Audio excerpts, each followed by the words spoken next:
সুপ্রিয় দর্শক, আসসালামু আলাইকুম। জানিয়ে দিচ্ছি আমাদের হাতে থাকা সর্বশেষ আপডেট। বরাবরের মতো সর্বশেষ আপডেট জানাতে আপনাদের পাশে আমি সাইমন সুজন। চোখ রাঙানি মোদির। ডক্টর ইউনূসের ম্যাজিকে আকাশ প্রতিরক্ষায় 4 দেশের ভয়ঙ্কর সমরাস্ত্র। প্রতিবেশী দেশ পাকিস্তান ভারত যুদ্ধ, চীন ভারত যুদ্ধ, চিকেন নেক মায়ানমার সংকটের জেরে বাংলাদেশের প্রতিরক্ষা খাতে শক্তিশালী হওয়াটা আরও অনেক দিন আগেই প্রয়োজন ছিল, কিন্তু গত 17 বছরে ভারতের ভয়ে সামরিক বাহিনীর আধুনিকায়ন বন্ধ রেখেছিল ফ্যাসিস্ট শেখ হাসিনা সরকার। দেশের মানুষের আকাঙ্ক্ষা সার্বভৌমত্ব রক্ষা ও দাসত্বের মানসিকতা থেকে দূরে ফেলে দিতে যুগোপযোগী উদ্যোগ নিতে যাচ্ছে ইউনূস সরকার। এরই মাঝে 4টি দেশের অত্যাধুনিক ভয়ঙ্কর সব অস্ত্র, ড্রোন কিনতে যাচ্ছে বাংলাদেশ।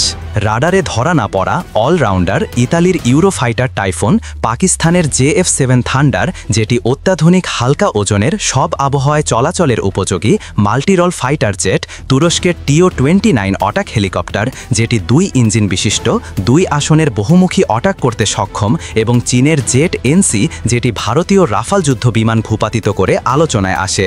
4টি দেশের পরীক্ষিত এই যুদ্ধ বিমান এবার বাংলাদেশের হাতে আসতে শুরু করেছে। এ নিয়ে ভারতের ঘুম নেই, মোদি সরকার বারবারই চোখ রাঙাচ্ছে। ইতালির ইউরোফাইটার টাইফুন এটি বহুমুখী ক্ষমতা সম্পন্ন একটি যুদ্ধ বিমান। যুক্তরাজ্য, জার্মানি, ইতালি ও স্পেনের সম্মিলিত উদ্যোগে এটি তৈরি করেছে একটি কনসোর্টিয়াম। আকাশে শ্রেষ্ঠত্ব অর্জন, শত্রুপক্ষের প্রতিরক্ষা ব্যবস্থায় ভাগন, স্থলা আক্রমণ, বৈদ্যুতিক যুদ্ধ সব ক্ষেত্রে টাইফুন দক্ষতার সাথে কাজ করে। এ 2টি ইউরোজেট ইজেট টার্বোফ্যান ইঞ্জিন ঘণ্টায় সর্বোচ্চ 2495 কিলোমিটার গতিতে উঠতে পারে। রিফুয়েলিং ছাড়া একটানা 2900 কিলোমিটার পথ পাড়ি দিতে সক্ষম এটি। এছাড়া প্রযুক্তি, রাডার ও সেন্সর সুবিধা, অস্ত্র বহনের সক্ষমতা, স্টেলথ প্রযুক্তি থাকায় শত্রুর রাডারে সহজে ধরা পড়ে না। অন্যদিকে বাংলাদেশের সাথে চুক্তি হতে যাচ্ছে পাকিস্তানেরও। দেশটির JF-7 থান্ডার একটি অত্যাধুনিক হালকা ওজনের সব আবহাওয়ায় চলাচলের উপযোগী multirole fighter jet. Pakistan aeronautical complex এবং চীনের চেংডো এয়ারক্রাফট ইন্ডাস্ট্রি কর্পোরেশন এ যুদ্ধ বিমান তৈরি করেছে। এয়ার টু এয়ার এবং এয়ার টু সারফেস কমব্যাট দিন রাত কিংবা রাত সব অবস্থায় সমান তালে কার্যকারিতা দেখাতে পারে। এই যুদ্ধ বিমানের সর্বোচ্চ গতি প্রতি ঘন্টায় 2005 কিলোমিটার। ডক্টর মোহাম্মদ ইউনূস আসার পরই তুরস্কের সাথে বাংলাদেশের প্রতিরক্ষা ব্যবস্থার আধুনিকায়ন নিয়ে কয়েকবারই আলোচনা হয়েছে। তুরস্ক থেকে TO-29 2 ইঞ্জিন বিশিষ্ট 2 আসনের বহুমুখী অটাক হেলিকপ্টার কিনতে যাচ্ছে। এটি উষ্ণ ও উচ্চ পরিবেশ দিনে বাড়াতে যে কোনো প্রতিকূল আবহাওয়ায় আক্রমণ ও গোয়েন্দা মিশন পরিচালনায় সেরা। এই হেলিকপ্টারে একটি 20 মিমি 3 ব্যারেল গুণনশীল কামান, LUMT, ASO, CRIT ক্ষেপণাস্ত্র এবং আকাশ থেকে আকাশে নিক্ষেপযোগ্য স্টিঙার ক্ষেপণাস্ত্র ব্যবহার করা যায়। এছাড়া বিভিন্ন ধরনের রকেট নিক্ষেপ করা যায় এই অটাক হেলিকপ্টার থেকে। প্রায় 2776 কোটি টাকা ব্যয়ে চীনের যুদ্ধ বিমান কি যাচ্ছে বাংলাদেশ। চীনের জেট NC ভারতীয় রাফাল যুদ্ধ বিমান ভূপাতিত করে আলোচনায় আসে। এই যুদ্ধ বিমান সিঙ্গেল ইঞ্জিন ফাইটার। এর সবচেয়ে বড় সুবিধা হলো ম্যানুফ্যারিং, অর্থাৎ টপ ফাইট বা উঁচুতে যুদ্ধ করা যায়। শত্রুপক্ষের বিমানকে সহজে ফাঁকি দেয়া যায় এই বিমানে। এই যুদ্ধ বিমানের গতিবেগ শব্দের চেয়েও দ্বিগুণ। এর সর্বোচ্চ গতি ঘন্টায় প্রায় 2415 কিলোমিটার। নীরবে ভয়ঙ্কর ড্রোন শক্তি বাড়াচ্ছে বাংলাদেশ। টার্গেট কারা? আধুনিক যুদ্ধক্ষেত্রের চিত্রপট বদলে দিয়েছে চালকবিহীন আকাশযান বা ড্রোন। রাশিয়া ইউক্রেন থেকে শুরু করে মধ্যপ্রাচ্যের হামাস ইসরায়েল সংঘাত পর্যন্ত প্রতিটি রণাঙ্গনে ড্রোনের ব্যবহার যুদ্ধের গতি প্রকৃতি নির্ধারণে এক নতুন মাত্রা যোগ করেছে।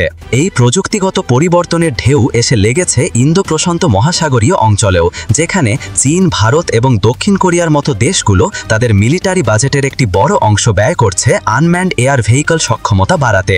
বিশ্বজুড়ে যখন এমন সমীকরণ চলছে, তখন স্বাভাবিকভাবেই প্রশ্ন ওঠে, এই প্রতিযোগিতায় বাংলাদেশের অবস্থান ঠিক কোথায় এবং দেশটির ভবিষ্যৎ কর্মপন্থা কি? সাম্প্রতিক সময়ে ডেলি এশিয়ান এজ পত্রিকায় প্রকাশিত ড্রোন ডিপ্লোমেসি অ্যান্ড ডিফেন্স শিরোনামের একটি নিবন্ধে বাংলাদেশের ড্রোন সক্ষমতা এবং ভবিষ্যৎ পরিকল্পনা নিয়ে বিস্তারিত আলোকপাত করা হয়েছে। ওই নিবন্ধ থেকে প্রাপ্ত তথ্য অনুযায়ী বাংলাদেশের সক্রিয় কমব্যাট ড্রোনের ভাণ্ডারে বর্তমানে 44টি ইউনিট রয়েছে। এই তালিকায় অন্তর্ভুক্ত রয়েছে তুরস্কের তৈরি বাইরাক্তার EB-2 ড্রোনের 6টি ইউনিট, ইতালিতে নির্মিত ফ্যালকো ড্রোনের 2টি ইউনিট এবং স্লোভেনিয়ার তৈরি ব্রামো ড্রোনের 36টি ইউনিট।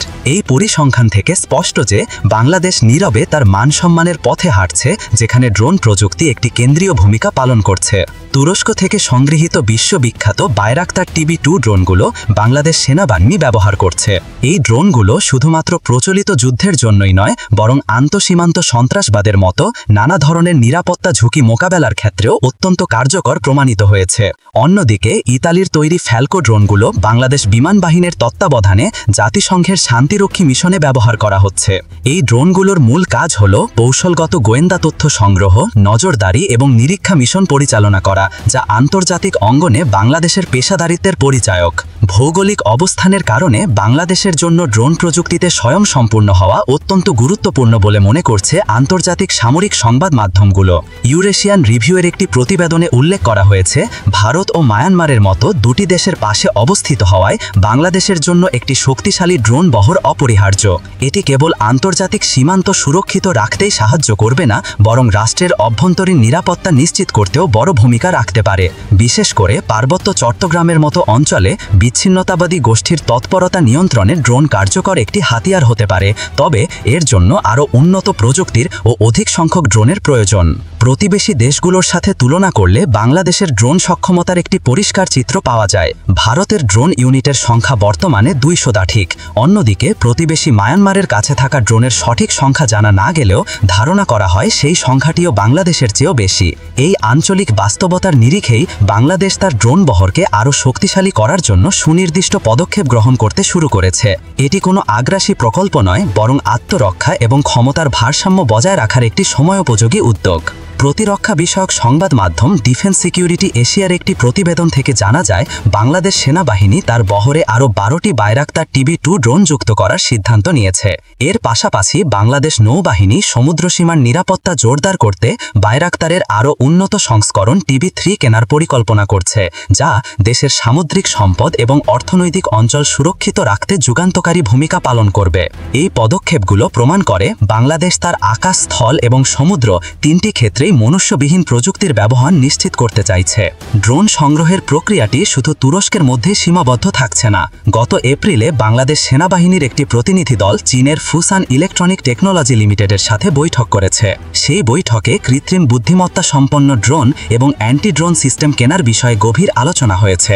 সবচেয়ে গুরুত্বপূর্ণ বিষয় হল, শুধু ড্রোন ক্রয়ের মধ্যেই আলোচনা সীমাবদ্ধ থাকেনি, প্রযুক্তি হস্তান্তর বা টেকনোলজি ট্রান্সফারের মতো বিষয়েও কথা হয়েছে। এটি ইঙ্গিত দেয় যে বাংলাদেশ শুধু একজন ক্রেতা হিসেবেই থাকতে চায় না, বরং ভবিষ্যতে দেশেই ড্রোন তৈরি করার মতো সক্ষমতা অর্জনের দিকেও নজর রাখছে। সুতরাং সামগ্রিক পরিস্থিতি পর্যালোচনা করলে দেখা যায়, শত্রুদের ওপর হামলা করার মতো কোনো আগ্রাসী প্রকল্প বাংলাদেশের নেই, বরং দেশটির মূল লক্ষ্য হল একটি আধুনিক ও যুগোপযোগী প্রতিরক্ষা ব্যবস্থা গড়ে তোলা, যা যে কোনো ধরনের থুমকি মোকাবেলায় সক্ষম।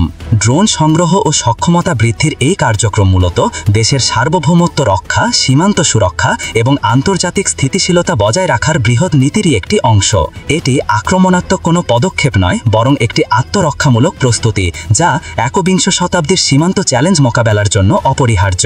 ধন্যবাদ সুপ্রিয় বন্ধুগণ, আপনার মূল্যবান মতামত জানিয়ে দিন আমাদের কমেন্ট বক্সে। সেই সাথে আমাদের চ্যানেল সাবস্ক্রাইব করতে মোটেও ভুলবেন না, যাতে এমন সব গুরুত্বপূর্ণ বিশ্লেষণ আপনার কাছে পৌঁছাতে পারে। Thanks for watching my video. আল্লাহ হাফেজ।